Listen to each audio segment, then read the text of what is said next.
preparei um pequeno texto que eu gostaria de ler para vocês, e eu penso que é um texto disparador para que a gente possa depois compartilhar aqui, dialogar um pouco sobre o que seria o contemporâneo, o pensamento contemporâneo, questões contemporâneas, né?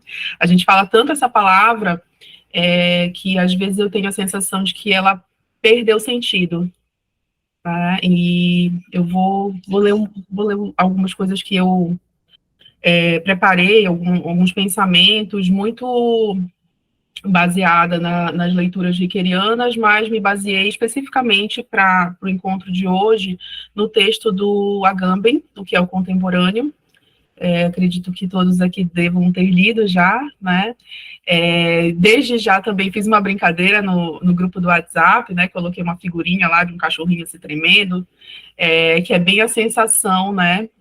Que eu estou agora, e como uma boa gestalt terapeuta, anuncio logo para o campo que eu estou assim, compartilhar com vocês, e penso que é uma construção, né? Essa sensação no corpo, ela também é contemporânea, e acho que a gente vai construir aqui um bom diálogo. Então, assim, eu pensei muito em como eu iniciaria a minha fala com vocês, e já iniciei, né? Eu confesso que ao ser indicada no grupo pela professora Rita para falar sobre a temática, que foi uma sugestão dela, a partir de um texto que ela também compartilhou, interessantíssimo também o texto que ela compartilhou. Eu fiquei animada, né, com essa possibilidade também de diálogo, de construção.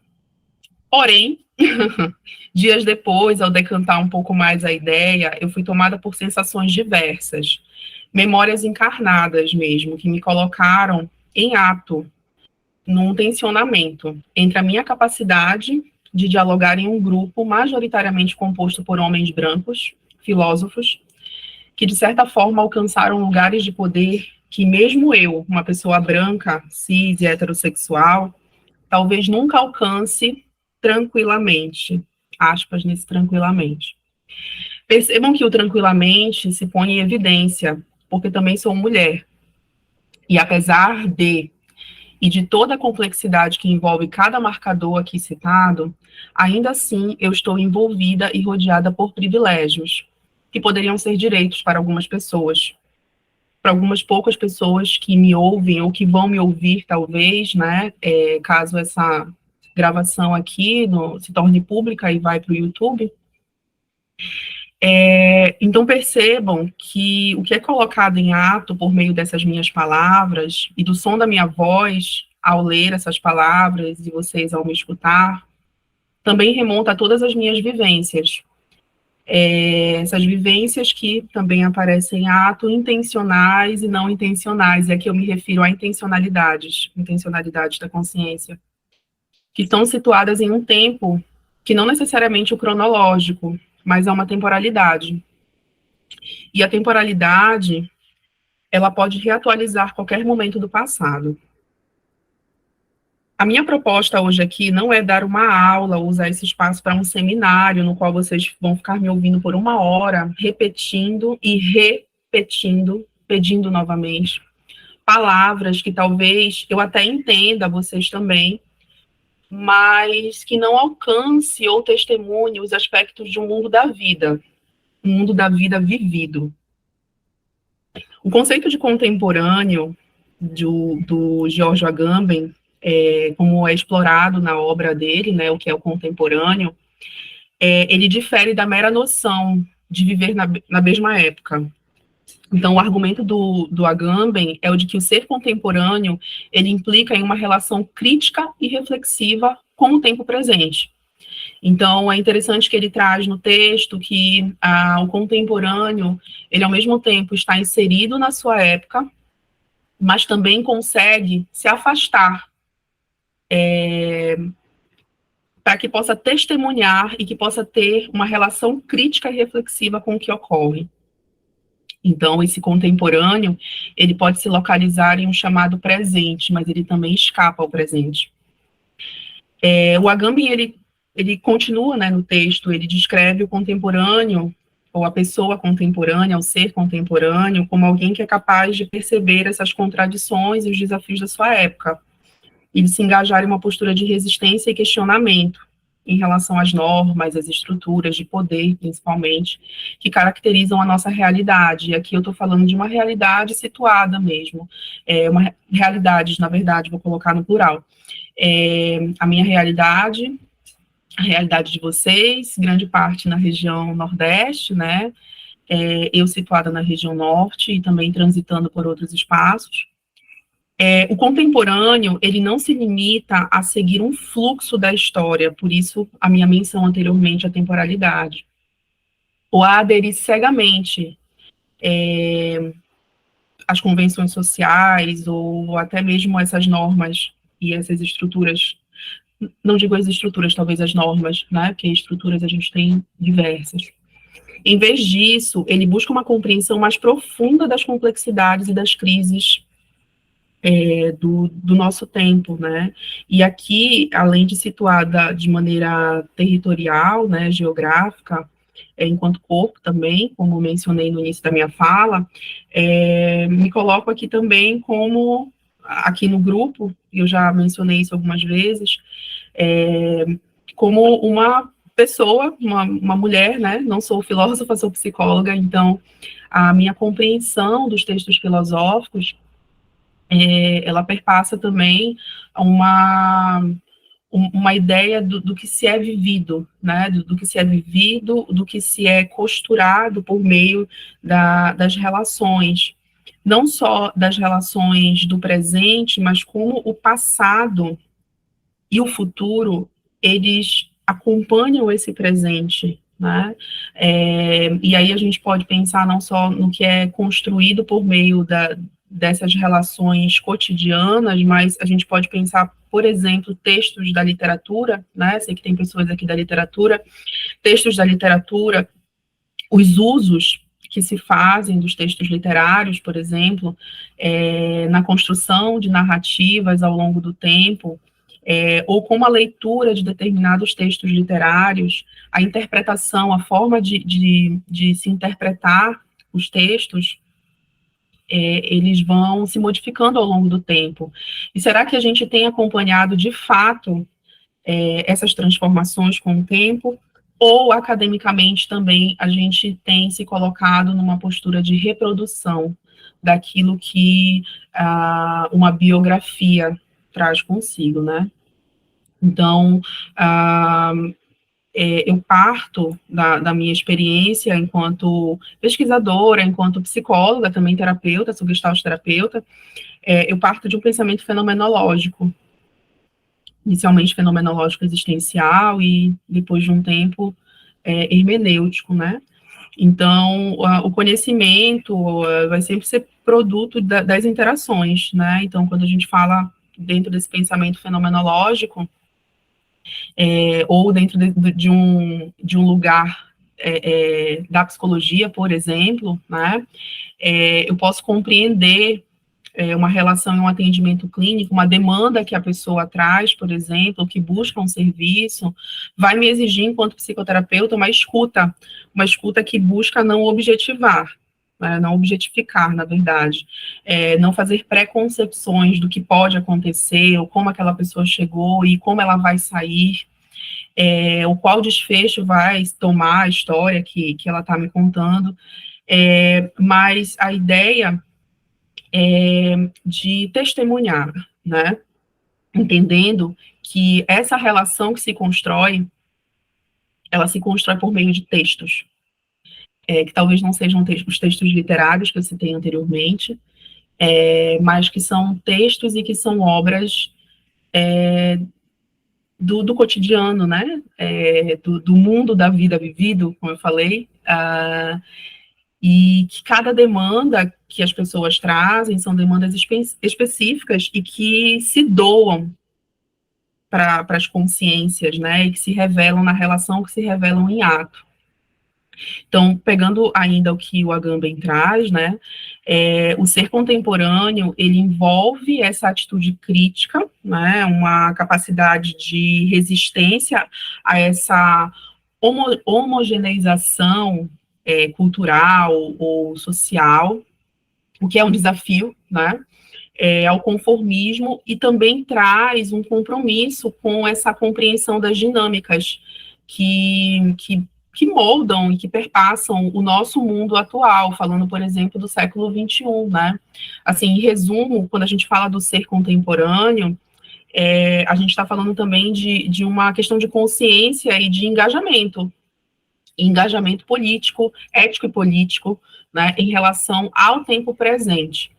Então, eu lanço aqui duas perguntas, na verdade, para vocês, eu talvez lance algumas outras até para fomentar os nossos debates, assim. Quantas autoras dessa geração, por exemplo, vocês conseguem citar? Quantas dessas autoras que vocês conseguem citar ou que vocês conseguem lembrar, de repente, vocês conseguem fazer interlocuções e pontes com o pensamento filosófico do qual vocês já têm, talvez, uma trajetória de vida dentro da universidade, dentro dos congressos, nos artigos científicos. Aliás, né, assim, nos trabalhos acadêmicos, vocês costumam citar autoras que são chamadas autoras contemporâneas? E quando eu me refiro ao contemporâneo, eu estou me referindo a esse tempo agora, né, ao tempo em que nós estamos, porque cada autor, cada autora, cada obra vai ser contemporânea dentro do seu tempo, né, e também do nosso. Mas, de fato, quando a gente fala do século XXI, o século XXI tem sido marcado por uma série de questões que nós chamamos de questões contemporâneas, ou seja, que trazem o passado, trazem elementos do passado no presente, e de uma maneira que muitas vezes a gente pode chamar de sutil, mas que também a gente pode chamar de violenta, né? E aí eu vou citar algumas dessas que eu elenquei aqui, porque são questões que são complexas e desafiadoras, né? Mas que, se a gente para observar, se a gente para meditar sobre essas questões, a gente consegue perceber o quanto que elas ditam os modos de produção de subjetividade, de coletividades também, e que, por outro lado, fomentam debates e resistências também, que são importantes, né? Então, moldam a política, as formas de política, né? A sociedade, a cultura, a transformação na cultura que a gente tem visto, né? Também com o avanço cada vez maior, mais rápido e agressivo, muitas vezes, da internet, das redes sociais, né, e que, apesar da gente dizer que são coisas novas, né, são novos acontecimentos, novas questões, mas se a gente para observar bem cuidadosamente, o passado, ele sempre está presente no hoje, né? E esse passado presente no hoje, ele vai nos ajudar a entender a relação entre os diferentes tempos, né? Então, a gente pode pensar, por exemplo, nas mudanças climáticas, né? Que a gente tem falado tanto e, de fato, não só falado, mas sentido na pele, literalmente, né? E acompanhado notícias, as mudanças climáticas, o aquecimento global, né, que são essas questões críticas com impactos que são significativos no meio ambiente, na economia e na qualidade de vida, principalmente, né, a tecnologia, as tecnologias, na verdade, né, são marcadores de questões contemporâneas também, quando a gente fala de século XXI.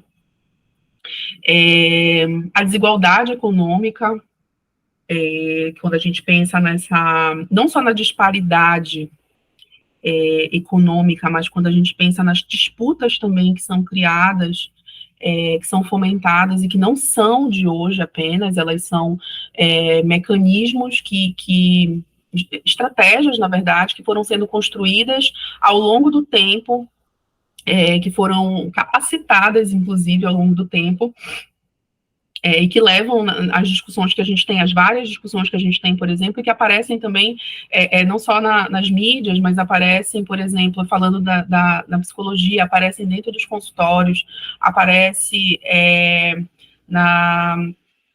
nos serviços de saúde pública, no interior do Brasil, quando a gente quando a gente faz visitas para atendimento de pessoas, aparece dentro de sala de aula, aparece talvez na relação que vocês possam ter, por exemplo, com os orientandos de vocês, né, ou das temáticas das teses e dissertações. Então, isso nos leva a uma discussão não só sobre a distribuição de renda, mas também o acesso às oportunidades, a própria questão da justiça social, né? Uma outra questão muito forte, contemporânea, né, e que aparece bastante, que vai aparecer cada vez mais, são as migrações e a questão dos refugiados, né, esse fluxo de migrações.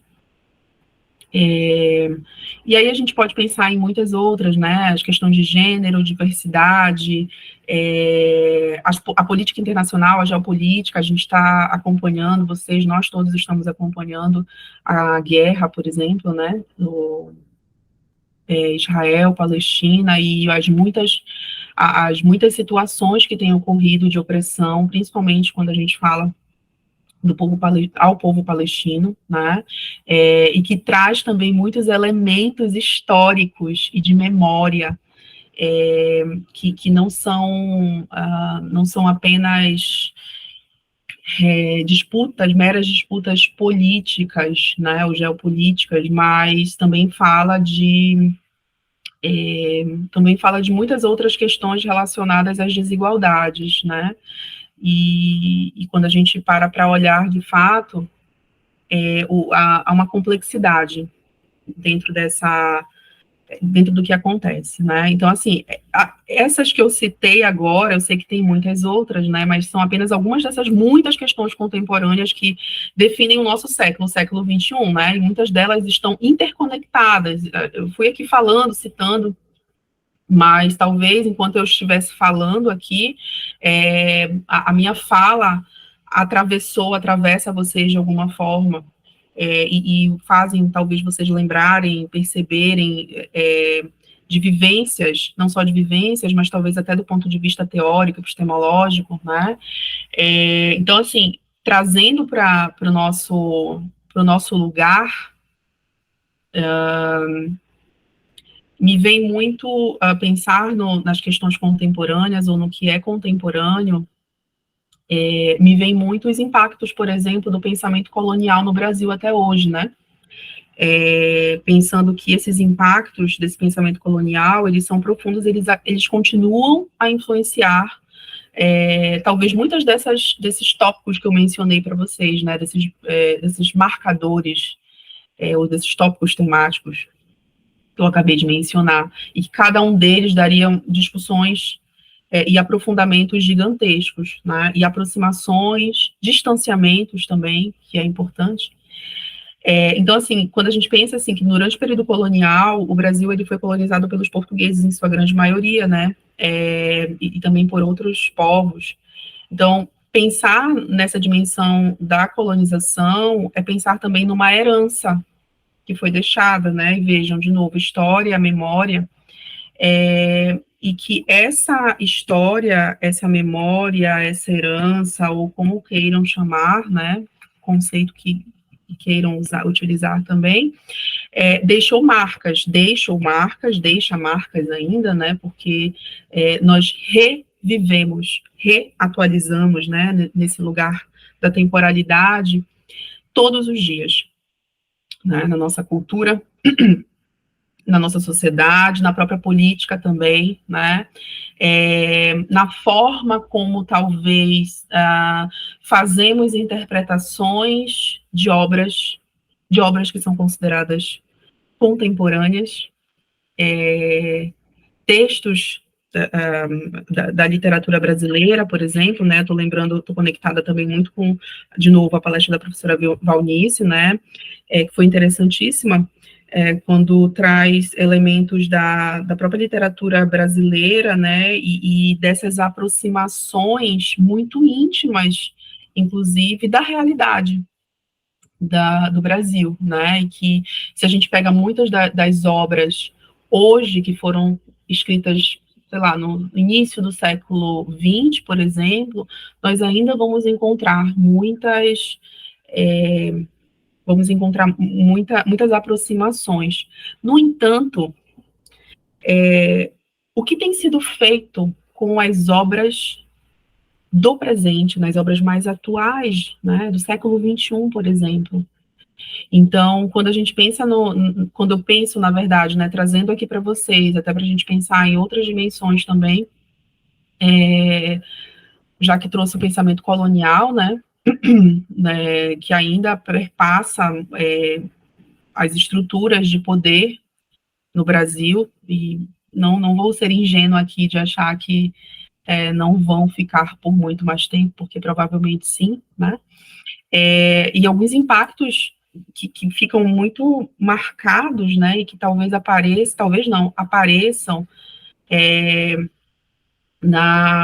no que a gente chama de questões contemporâneas, e que talvez, e aí eu estendo também esse convite para vocês, filósofos, filósofas, pessoas da literatura, né, professores, professoras da literatura, das ciências sociais, de olhar para isso, né, assim, olhar no sentido de estudamos um autor, o que temos em comum também, né, estudamos um autor que é branco, europeu,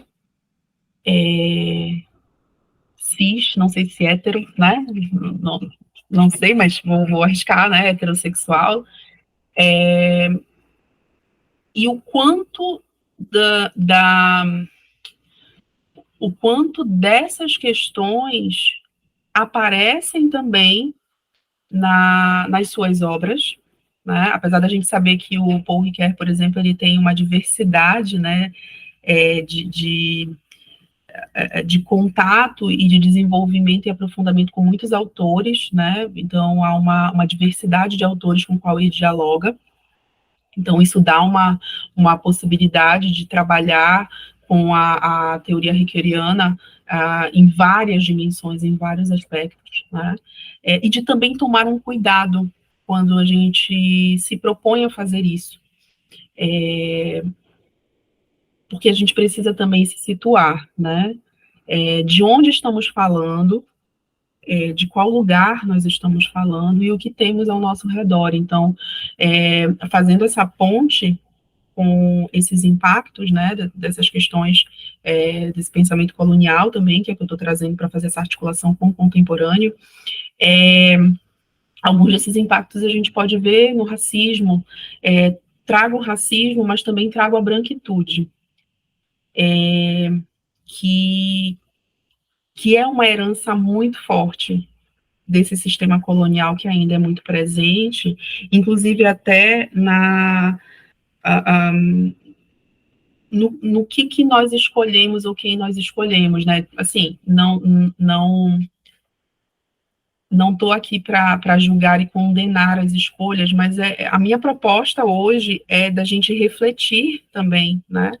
Dos usos que nós fazemos do que chamamos de contemporâneo.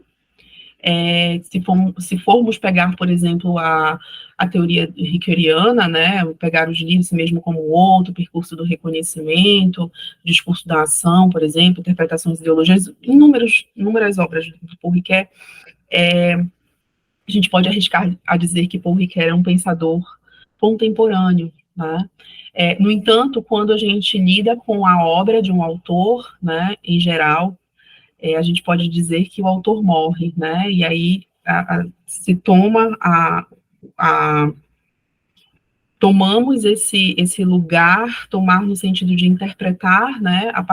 Interpretar a partir daquilo que temos enquanto história de vida, enquanto conhecimento intelectual, enfim, desta obra, né? E também como uma responsabilidade do que fazemos com essa obra, do que escolhemos e como escolhemos, né? De que forma a gente, inclusive, explora ou faz uso da obra para explorar outras temáticas também que atravessam as nossas vivências, né? Então, lidar com essas questões contemporâneas, é um desafio, né, quando a gente pensa também que lidar com questões contemporâneas é lidar com a presença constante de conflitos, né, de conflitos, de acesso, de lembrar, né, de trazer essa memória, ou muitas vezes de tentar mascarar essa memória e talvez não seja mais contemporâneo, né? Tem uma frase que eu destaquei do texto do Agamben que diz assim, que entre o arcaico e o moderno há um compromisso secreto, né? E aí, quando eu leio essa frase que ele traz no texto, que é o contemporâneo, né, eu me vem assim, como o ontem, ou como esse passado, ou como esse arcaico que ele traz, né, e ele vai dar a etimologia da palavra, como esse arcaico, ele está presente no hoje, né, como o passado ele está presente no hoje, até quando ele diz, né, que a chave do moderno está inscrito no imemorial. Então, o contemporâneo seria fazer uma espécie de arqueologia entre esse ontem e o hoje, e que também tem uma projeção para o futuro, né? Quando eu leio isso e me escuto também falando, é quase que como uma previsão, né? Então, quando a gente fala dessa temporalidade, né? Ou não da temporalidade, mas do tempo em si, que está muito ligado ao contemporâneo, né? De que tempo estamos falando, e não me atento, por exemplo, ao tempo kairos, ou à temporalidade, ou me ligo apenas a esse tempo cronológico, histórico, talvez, né? Eu corro o risco de criar uma cisão com a realidade, né? Então, e essa cisão ela vai gerando uma descontinuidade que se segue, né? Que vai seguindo e que perpassa talvez tudo isso que eu tenho elaborado aqui agora nesse texto e trazendo aqui para vocês. Um outro ponto de destaque que eu quero deixar aqui, depois para a gente abrir para o diálogo, né, em que ele diz assim, que o contemporâneo, ele fratura as vértebras do seu tempo, né? Então, o tempo como uma grande coluna vertebral, talvez, mas que não se liga a uma linearidade, né? Essa fratura, ela também pode estar ligada a esse compromisso de um encontro, né? Um encontro entre as gerações, uma, uma possibilidade, talvez, de diálogo, né? Quando eu pergunto para vocês quais são os autores, as autoras contemporâneas ou desse tempo agora, né?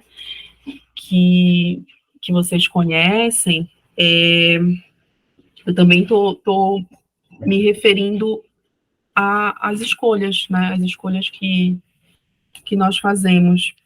E para fechar essa primeira parte, talvez, né? Que quero ouvir também, eu gostaria, né, de ler aqui para vocês uma poesia que se chama, que é de uma mulher, uma pensadora contemporânea, se chama Vozes Mulheres, e ela diz assim: a voz da minha bisavó ecoou criança, nos porões do navio, ecoou lamentos de uma infância perdida. A voz da minha avó ecoou obediência aos brancos donos de tudo. A voz de minha mãe ecoou baixinho, Ecoou baixinho revolta, no fundo das cozinhas alheias, debaixo das trouxas. Roupagens sujas dos brancos, pelo caminho empoeirado rumo à favela. A minha voz ainda ecoa versos perplexos, com rimas de sangue e fome. A voz de minha filha recolhe todas as nossas vozes, recolhe em si as vozes mudas caladas, engasgadas na garganta, ou nas gargantas. A voz de minha filha recolhe em si a fala e o ato, o ontem, o hoje, o agora. Na voz de minha filha se fará ouvir a ressonância, o eco da vida-liberdade. Essa é uma poesia da Conceição Evaristo. E a Conceição Evaristo é uma grande pensadora, grande filósofa contemporânea, grande pensadora, grande escritora, poetisa mineira, né? E que aqui nessa poesia, ela me parece, né, assim, fazer isso, talvez, que o Agamben traz no texto, né, que é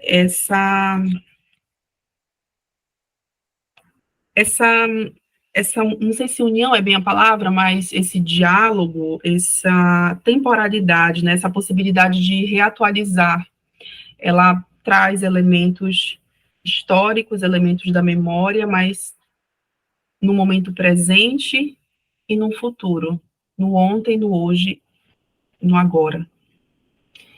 E eu abro também aqui para a gente discutir um pouco. Tentei fazer um breve ensaio.